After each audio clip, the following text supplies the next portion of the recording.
Welcome to Mika Amcha Yisrael. There is a subtle moment in Parashat Vayechi that deserves our full attention. Yaakov Avinu senses that his end is approaching. He calls Yosef to his side and asks him for one final act of kindness, that he not be buried in Egypt, but be taken back to rest with the Avot. Yosef responds immediately and without hesitation, Anochi e'esed kidvarecha. I will personally do exactly as you have said. And then Yaakov Avinu adds two words that feel almost jarring. Hishevali, swear to me. The Ramban asks the obvious question, why does Yaakov insist on an oath? Did he doubt Yosef's integrity, his love, his loyalty?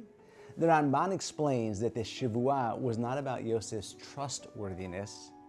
It was what Yosef would ultimately face later. Yaakov understood that once Yosef would stand before Paro surrounded by political pressure, public optics, and resistance from the Egyptian court, good intentions alone might not be enough. Yosef could try, he could advocate, he could push forth, and if it didn't work, he could walk away saying something entirely true. I tried.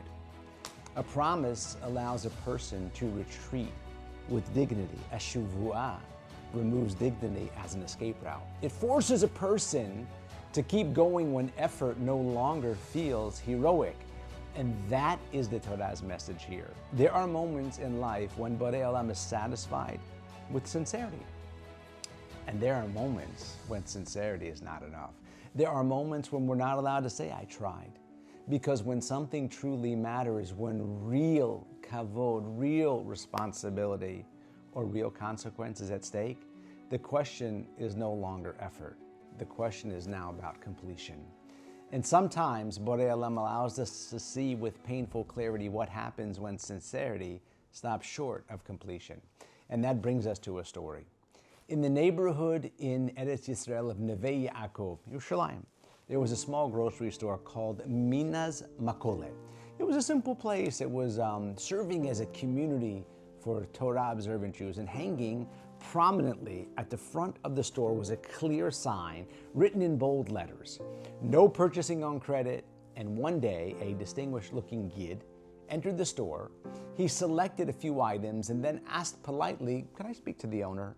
He explained that he had planned to visit the store almost every morning on the way to work, and instead of paying daily, he asked if he could settle his account once a month, preferably on the 15th. The owner hesitated. This went against the store's policy completely and unequivocally, but after discussing with his wife, they agreed to try it for 1 month, on one condition: no one else could know. The arrangement worked flawlessly. Every morning at 9 o'clock, the man came in, chose a few items, and the owner recorded the amount in a special ledger. On the 15th of the month, of each month, the man paid his balance in full, and he began again. This continued not for weeks, but for 3.5 years. The store owners, they grew fond of him. His manner was refined. His honesty was unquestioned. Eventually, based on this experience, they even allowed other trustworthy customers to purchase on credit as well. Then, 1 month, the 15th came, and the man didn't appear. The owner assumed he was away for a simcha. They then thought perhaps we'll wait, and another day passed, and yet another, and the man never returned. Eventually, it became crystal clear. He had passed away. The owners checked their ledger. There was, in fact, an unpaid balance. Not large, but not zero. Time passed. Then one night, the gabbai of a large gemach had a dream. A man appeared to him and said, I owe Mina's Makolet money. The debt is preventing me from entering into Gan Eden. I'm begging you, please pay it for me. The gabbai dismissed the dream because dreams can deceive. The dream returned the next night, this time with precise details, a name, an amount, a date. And in the morning, the gabbai checked the gemach records.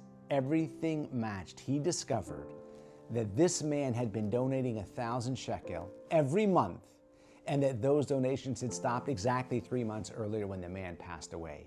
The gabbai went to the store and he paid the debt in full. That night, the man appeared to him again, radiant and relieved, and he thanked him profusely. He had lived a life of generosity. He had meant well. He had done so much right, but the balance remained, and the world was not Hefker. Ladies and gentlemen, there are two types of moments in life.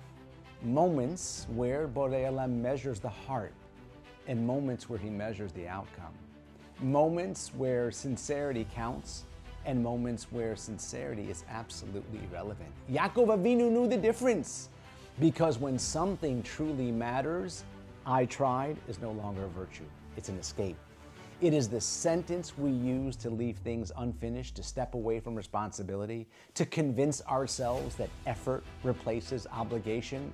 But the Torah is telling us something terrifying and true. When something is unfinished, it doesn't disappear. It waits.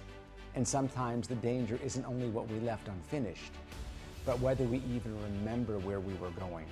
Albert Einstein, the genius, absent-minded, was once traveling on a train, and when the conductor came to collect the tickets, Einstein reached into his pocket, his jackets, his trousers, he couldn't find it.